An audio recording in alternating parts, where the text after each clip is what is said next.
It's got to be real. Be real. Be real. Yes, guys, what's going on? So, with us today, we've got one of the brightest boxers from the TMT camp, J. Leon Love. How you doing, brother? You good? I'm good. How are you? I'm doing well, man. I'm doing well.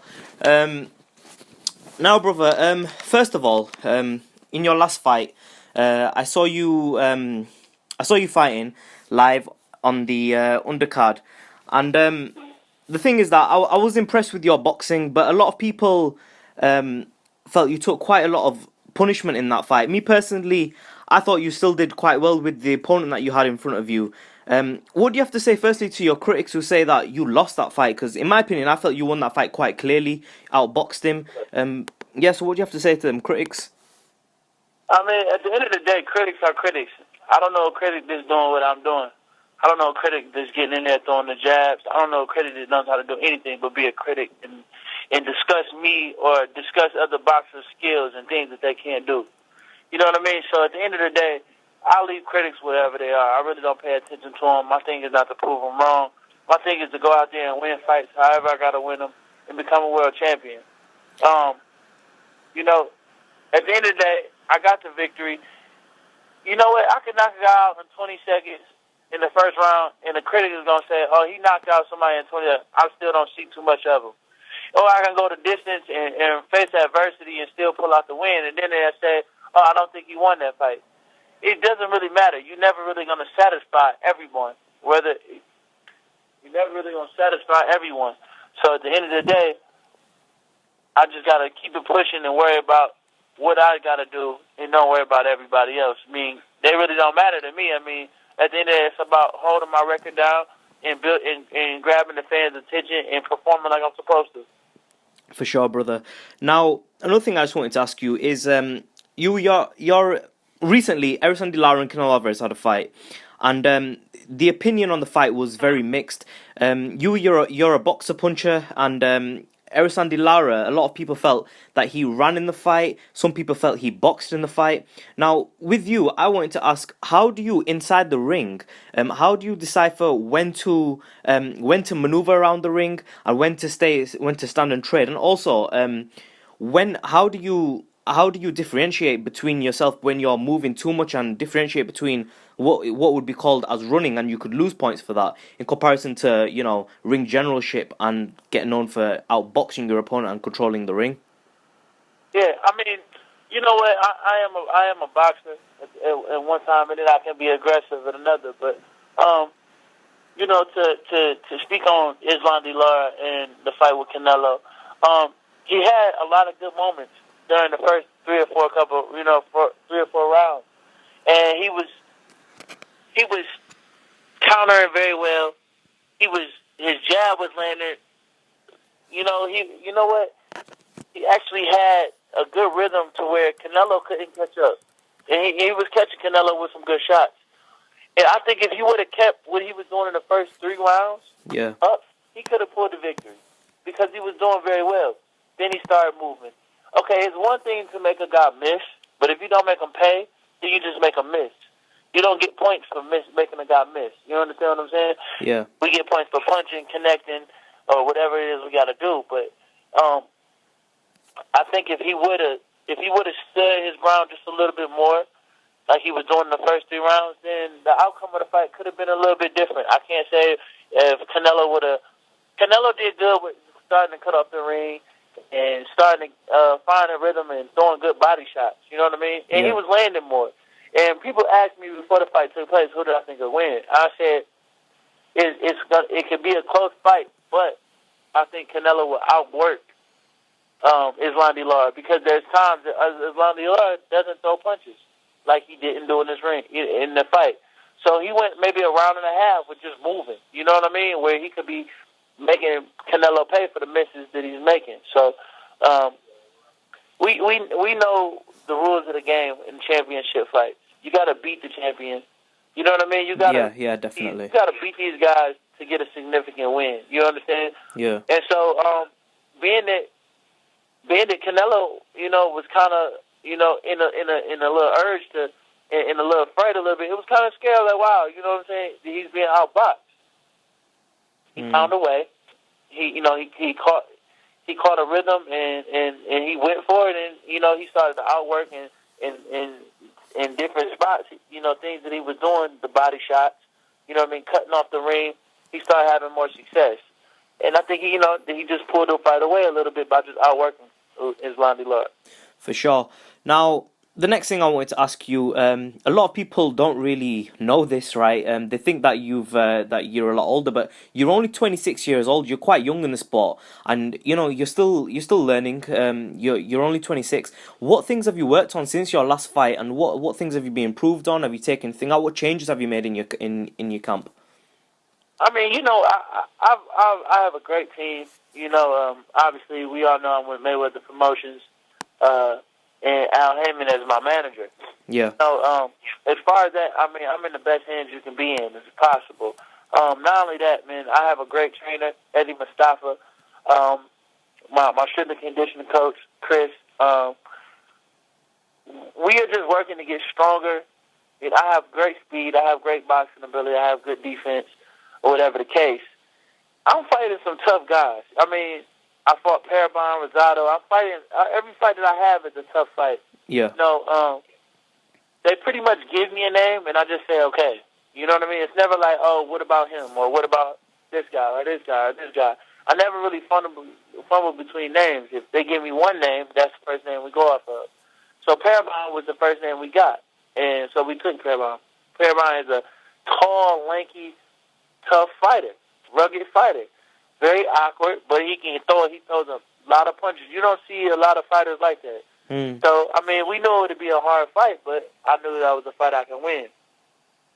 In the fight, I was having a lot of success with my jab in the first early rounds. Yeah. Round 6 is where he caught me with the right hand.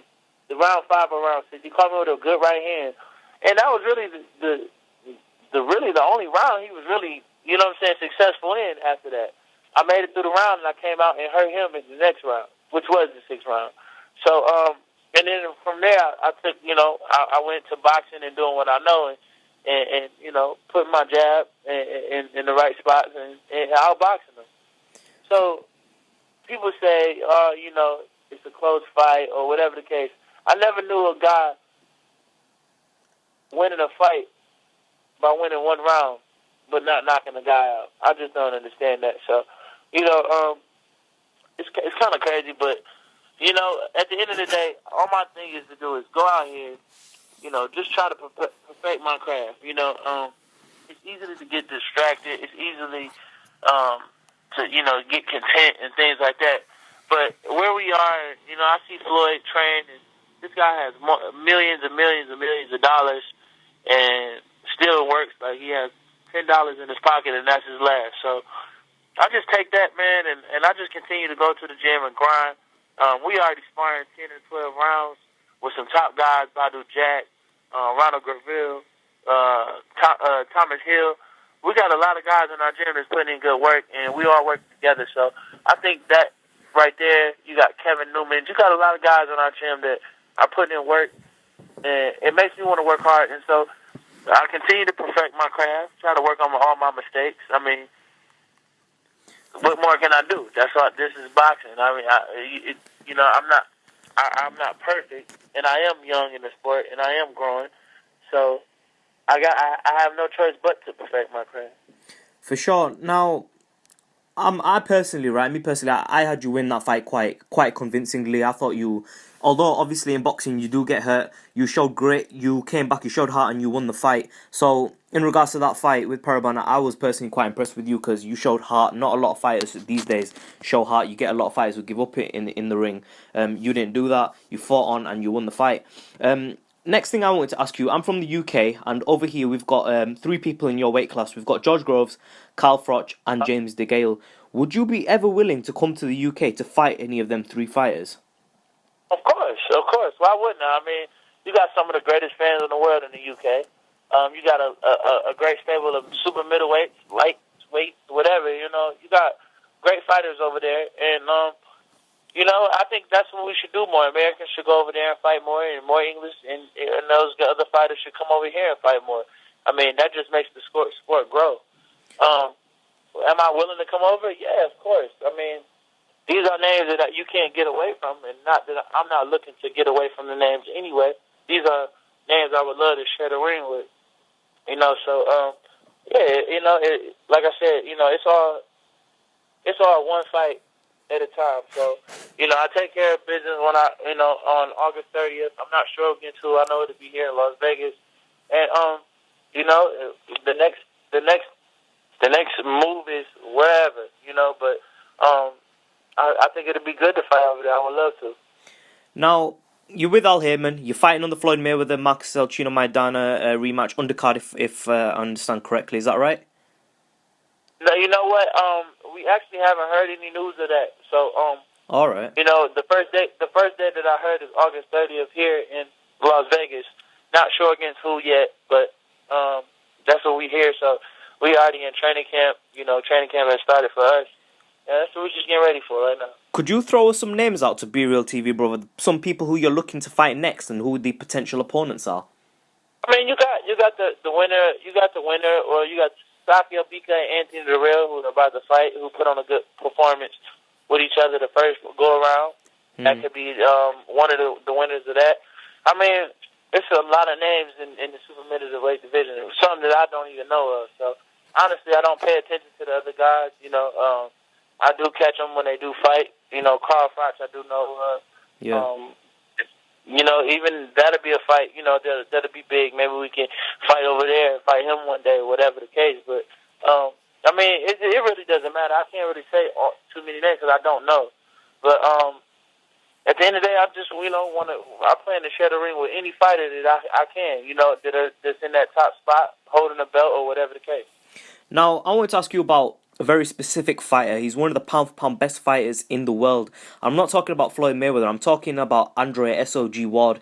He's in your weight class. He's a very established fighter and honestly a very good fighter in my opinion. Would you be willing to take him on in the future? And do you think that you ever will face him in the future?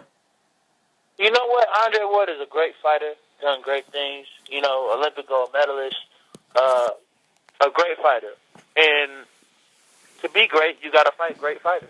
You know what I mean? So, yeah. Of course, I would love to share the win with Andre Ward in the future. I don't know. I know he's been inactive for a while, but he's still at the top of the game, and he has a ton of skill. So I'm actually a big fan of Andre Ward and have been for years. So, if that's something that happens, I'm definitely willing to share the ring. Like I said, I'm willing to share the ring with anybody. If Mike Tyson was in my weight division, I would share the ring with him. But really, I'm a fighter. Yeah. You know what I mean? Yeah. To the day, I never ran from anyone. I've never, backed down from anyone. And, it's always about making smart decisions, of course, in this boxing game. And that's why I have the team that I do have. But, at the end of the day, I'm a fighter, man. I love to do what I do. I love performing in front of the world. And that's what I want to continue to do. So whoever's in front of me, whether it's James DeGale, Carl Froch, Andre Ward, I'm gonna go out there and go to the best of my ability. I really respect that from you, brother. Really respect that. But I wanted to just ask you one final thing, right? And I hope you don't take this in the wrong way. But this is a critique made of TMT, and I've got quite a few tweets about this, and I've heard a lot about this. That people say that the Mayweather Boxing Club and the Money Team, that the fighters from there, they don't match up to to the standard that people think they would. Do you think that's because Floyd Mayweather Jr. has set the bar really high? That them fighters, that the rest of the fighters get criticised on some losses and a few bad performances here and there. Do you feel like that's the reason a lot of the fighters get criticised a bit more than other camps? I mean, you know what? A lot of people, that's one thing. You think of Mayweather Promotions, so you think of Floyd Mayweather. You're trying to find a Floyd Mayweather, another Floyd Mayweather. You know what I mean? There's a lot of great fighters with losses. There's a lot of great fighters with draws. There's a lot of great fighters, period, in this world. And, you know what? And they're doing great things. And that's the thing. There's only one Floyd Mayweather. I'm not him. There's a lot of the guys under the Mayweather stable are not him. We are guys trying to establish ourselves. And me, I think that, a lot of people put that over our head. It's a lot of pressure. We go out there and perform, and we don't do the shoulder roll as good as Floyd, then we're not great. It's kind of, we're always compared to Floyd Mayweather. There's only one Floyd Mayweather, and I'm not trying to be like him. Of course, I would want to achieve goals that he's achieved, and I take things that and I try to add them to my game. But at the end of the day, I'm Jalen Love, and I want to establish my name as Jalen Love. And and if I don't reach the peaks and the goals that Floyd Mayweather has, so be it. I just want to be great in my own way.